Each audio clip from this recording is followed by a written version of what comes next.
can't believe that worked. If you missed last episode, this is the bottom of my cab. The cab mount is basically gone.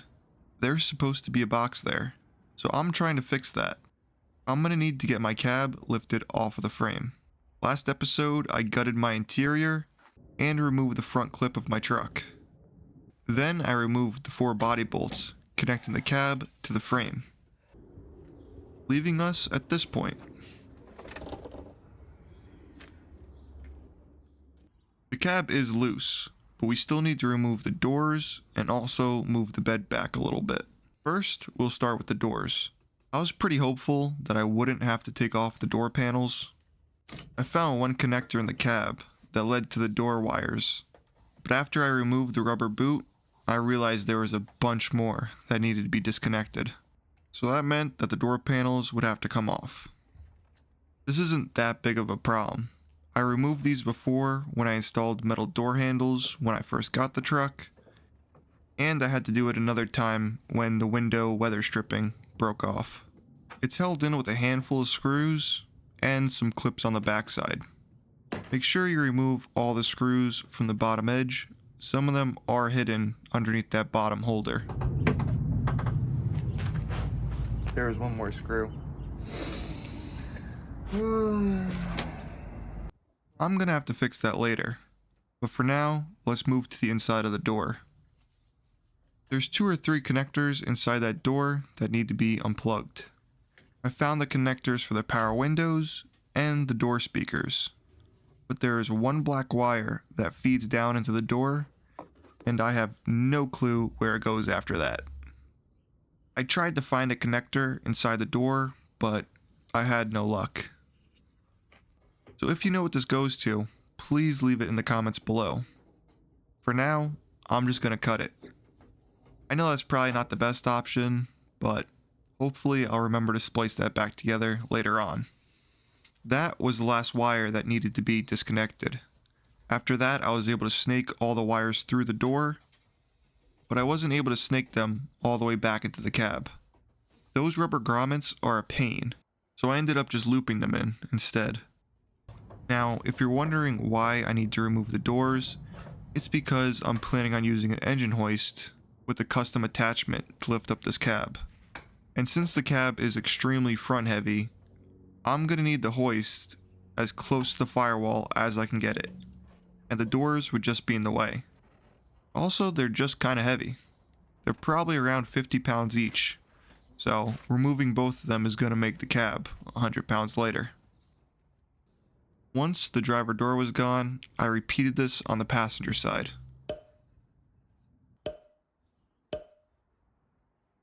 With that done, let's move on to the bed. You could see the cab and bed are pretty close, so we're going to pull it back just a little bit. In order to do that though, the back bumper needs to be taken off first. There's 2 bolts on each side of the bumper attaching it to the frame. Luckily for me, or unluckily, depending on how you look at it, these were already pretty loose. The last guy didn't tighten these all the way.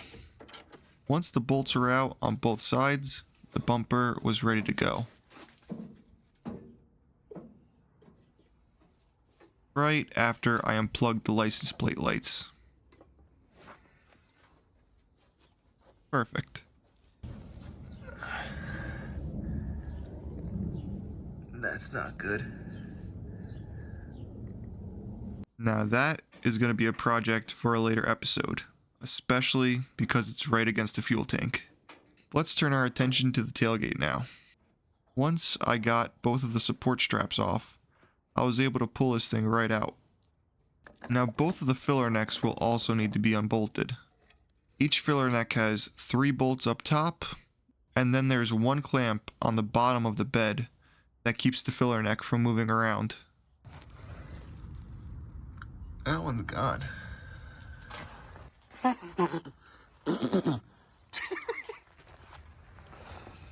Nice chunk of rust. Hopefully I'll be able to make this truck rust free one day. That would be nice. I also bagged both of the filler necks to stop any debris from falling down into the tanks. Lastly, this bed is held in with 6 bed bolts. Now normally, these are an absolute pain if you live in a rusty area. You normally have to take out an angle grinder and cut the heads off. Luckily for me, I replaced all 6 of them last year.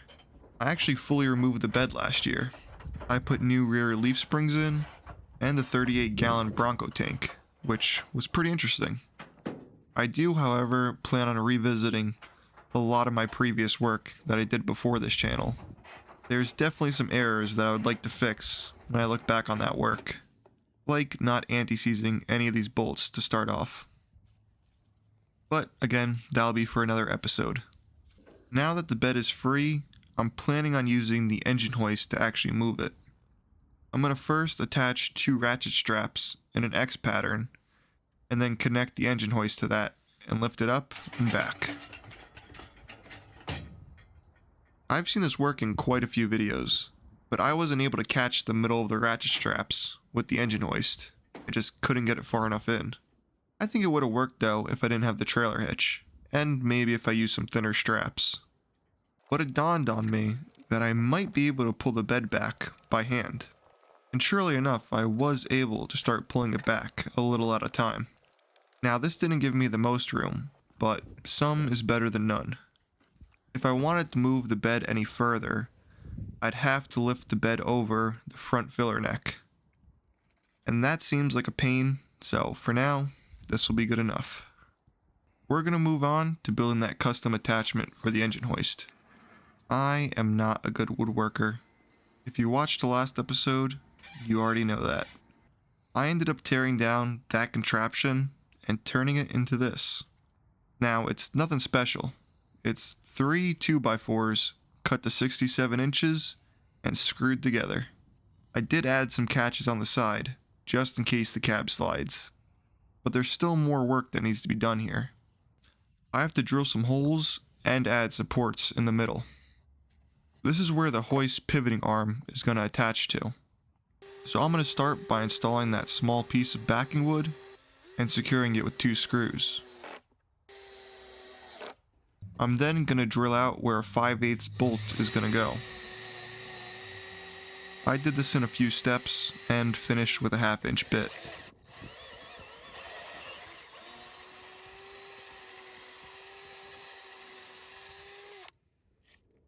Next, I attached the pivoting arm to the support using some screws.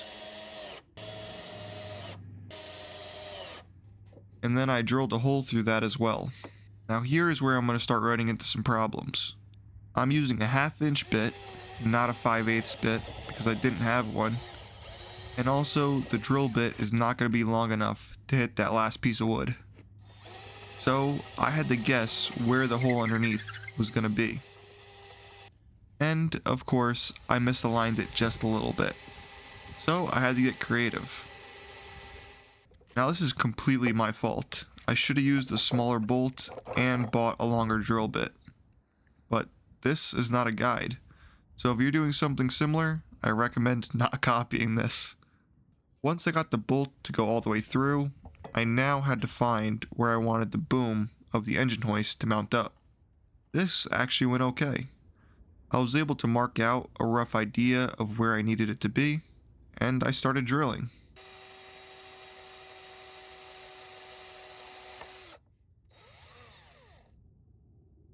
I'm not sure why that drill bit snapped like that, but it was alright. I was gonna have to drill the hole out a lot bigger anyway, so it didn't really matter. The hard part was gonna be that I had to match the hole that I just made on that side to the piece of wood below that. And again, since the drill bit was too short, I had to guess where that would be. This time I did some crude measuring though, and I got pretty close. I wish you guys could have seen it. I ended up buying a high-grade bolt that was the same diameter of the original engine hoist bolt. It was just way longer to account for that attachment. Lastly, I needed to add 2 small pieces of wood to either side. Stop that bolt from pulling the wood arms inwards when I tightened it. I was going to do a transition here, since I had made those small pieces a while ago, but that didn't work out. I tried to drill the holes with a 1/2 inch bit at full blast, and it split the wood almost immediately. So I guess I'll bring you along while I make another one. I'm going to cut this block close to the same thickness as the original. And once I'm done cutting it, I'll smooth it out with some 40 grit to get the thickness that I need. And that is the finished product. Let's fit it up. So I may have cut a little bit too much off of this second piece. There's a little bit of play between the boom and the wood, so I guess third time's the charm. This third piece was a way better fit. It was much more snug. The other one probably would have worked though, but this was just for my peace of mind. And that is the custom attachment done. This thing should be able to lift up the cab with no problem. I'm assuming with the cab being completely gutted and the doors being off of it, it probably weighs 300 to 350 pounds. And the engine hoist fully extended is rated for 500, so it should have no problem lifting it up. The fitment was pretty good on both sides, but there was still one thing that needed to be removed. The 4x4 shifter. This thing was putting up a fight last episode. So I'm going to try to lift the cab up a little bit, and hopefully I'll be able to get an impact onto it.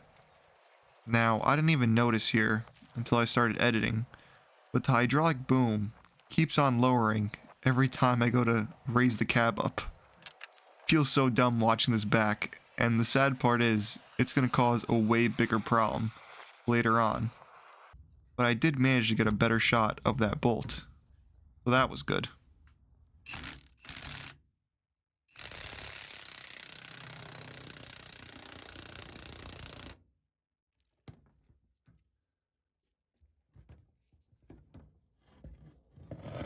Holy hell. Rusted in there. Look at that. I think there's a sleeve that goes in there too. Man, I'm happy I finally got this thing out. Definitely have to do some work to it.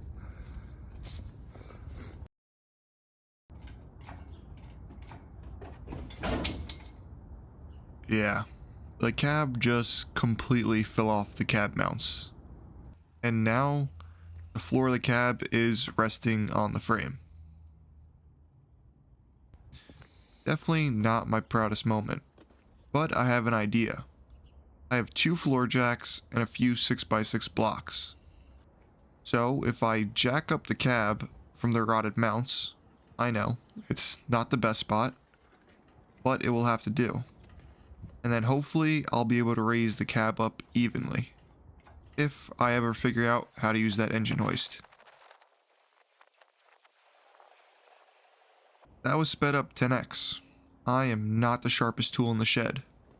I did figure it out though. I tightened the valve more, and all of a sudden it worked.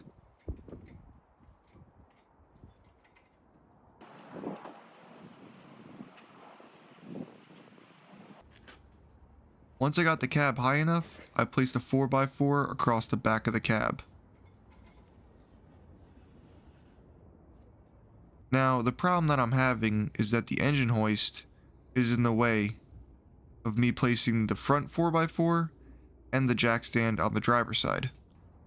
What I ended up doing is tightening up the ratchet strap that's at the back of the cab.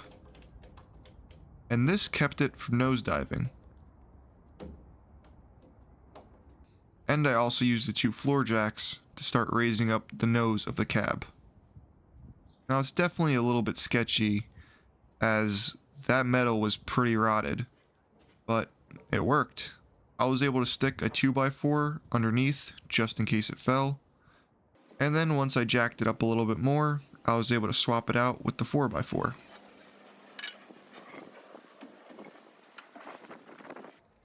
And that is how my cab is sitting right now. I can't believe that worked.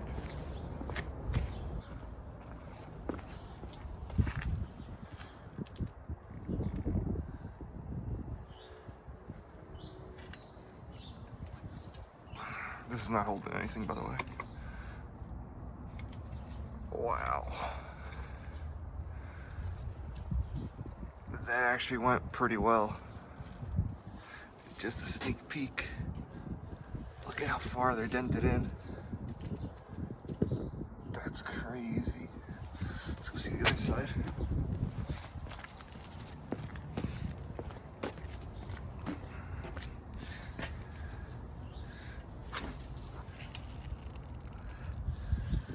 Yeah.